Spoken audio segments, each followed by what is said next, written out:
ขอทบกันเที่ยงนี้ก่อนเนาะตั้งแต่เขาสัมภาษณ์ในทีนี้กันเนาะวันนี้ก็ที่มาเฮ็ดนี่ไล่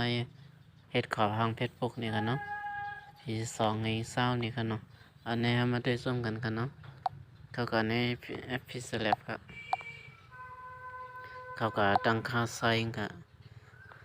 ให้เลือกเป็น3264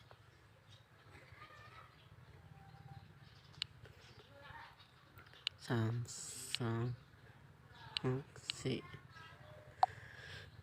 นี่กันเนาะแล้วก็เดี๋ยวเลือกเอาเดี๋ยวให้เราก้อยนี่กันเนาะเอาเดี๋ยวให้เราก้อยทั้งก้อยขอนี่กันเนาะได้ก็ปีเหมือนกันนะ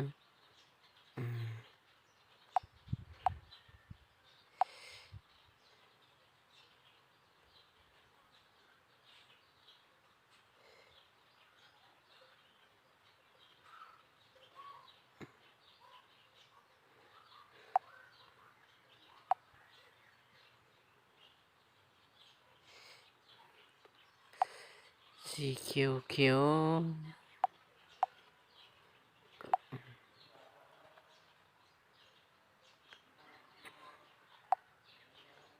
สีเหลือง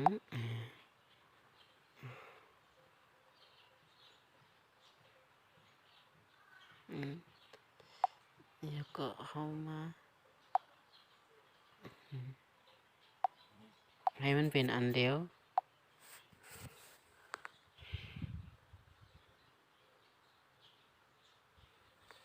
แล้วก็เข้ามาใส่วงกลมวงเหลือน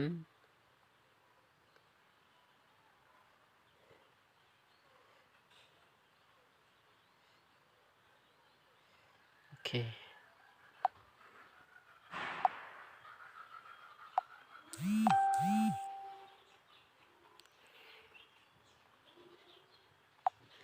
แล้วก็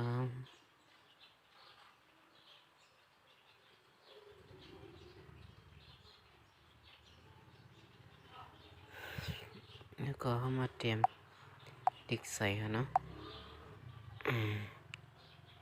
กำกับเสียบกำกับ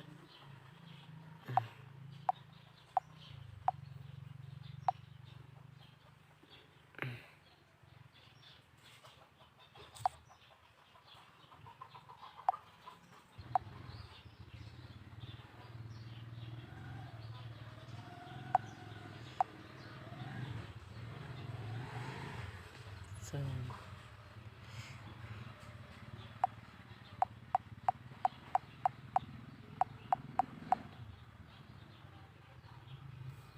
ตอน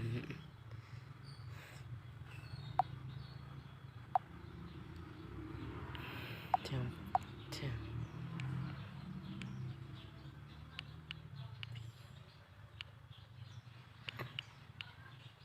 ไม่ได้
ไทย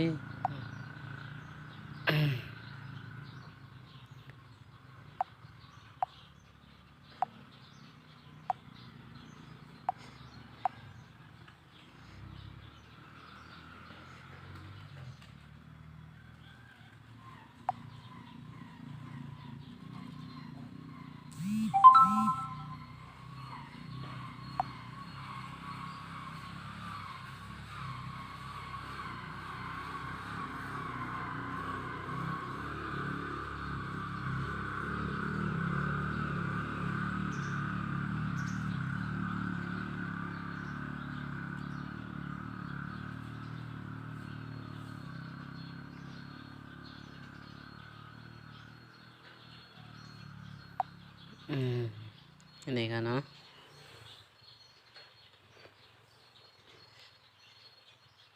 ก็น่าใส่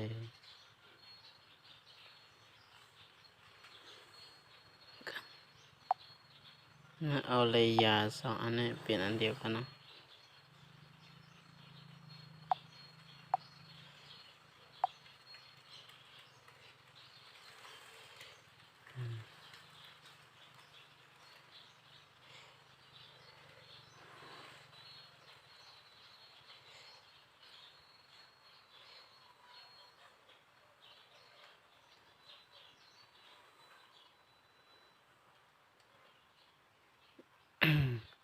แล้วก็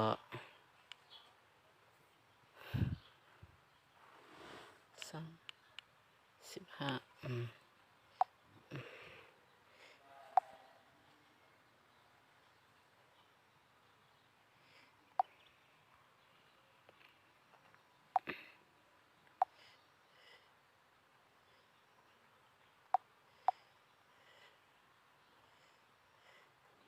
แล้วก็มาใส่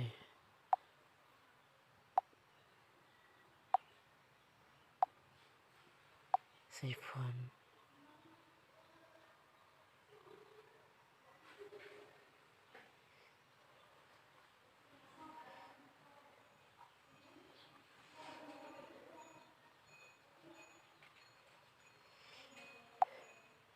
แล้วระยะป้องกันหมดฮะ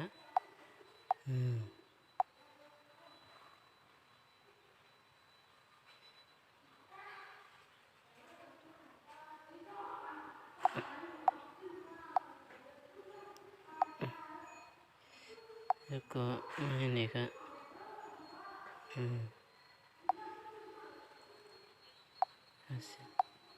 แล้วก็เซฟค่ะ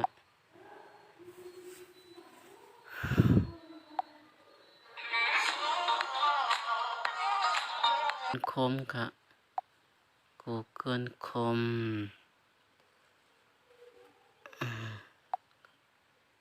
แล้วก็เข้ามาที่ F นี่ค่ะเนาะ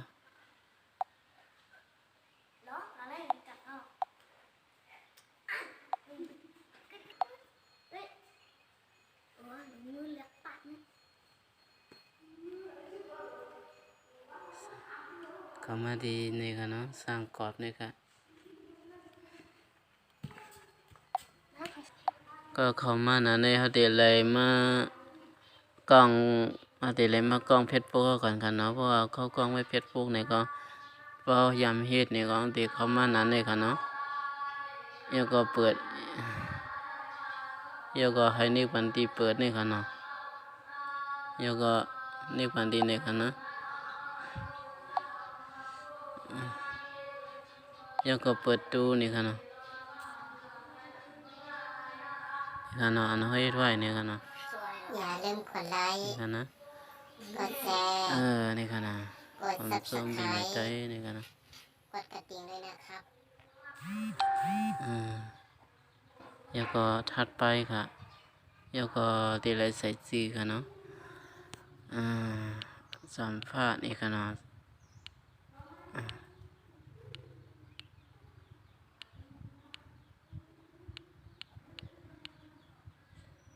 เอาคานแถมก็กะปิอันนี้กะค่ะเนาะแล้วก็มาใส่นะซีตั้งแต่ในแถงอิน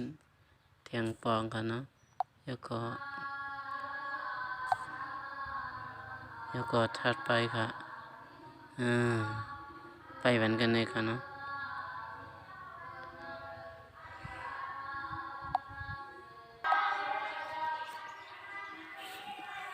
เอาค่ะว่ามันเหมือนไหนเอาก็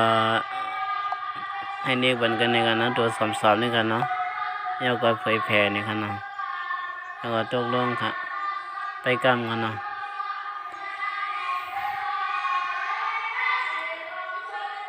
อินเทอร์เน็ตบ่แห้งค่ะ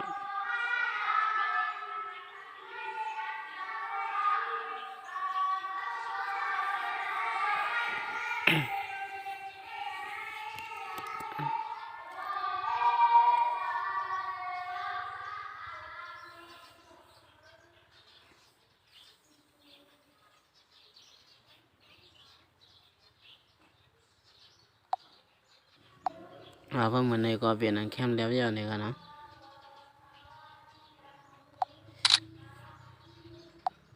แล้วก็เรียบร้อยแล้วเด็กขนาดนี้กันเนาะ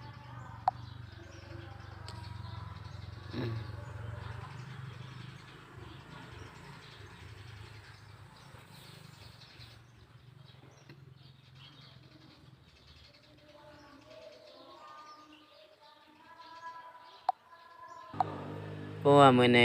เส้นลายยาวเนี่ยค่ะเนาะแกนเพราะเหมือนในค่ะเนาะอันเฮ็ดมือไก่ในเส้นลายยาวนี่เส้นลายกำเดียวยาวนี่ค่ะเนาะฮัลโหลเลยก็หาสีมันแม่นกุ้ยนี่ค่ะเนาะโอเคก็อย่าลืมกดไลค์กดแชร์กด Subscribe บันช่องข่าวเฮาสิคำค่ะเนาะไม่สงค่ะ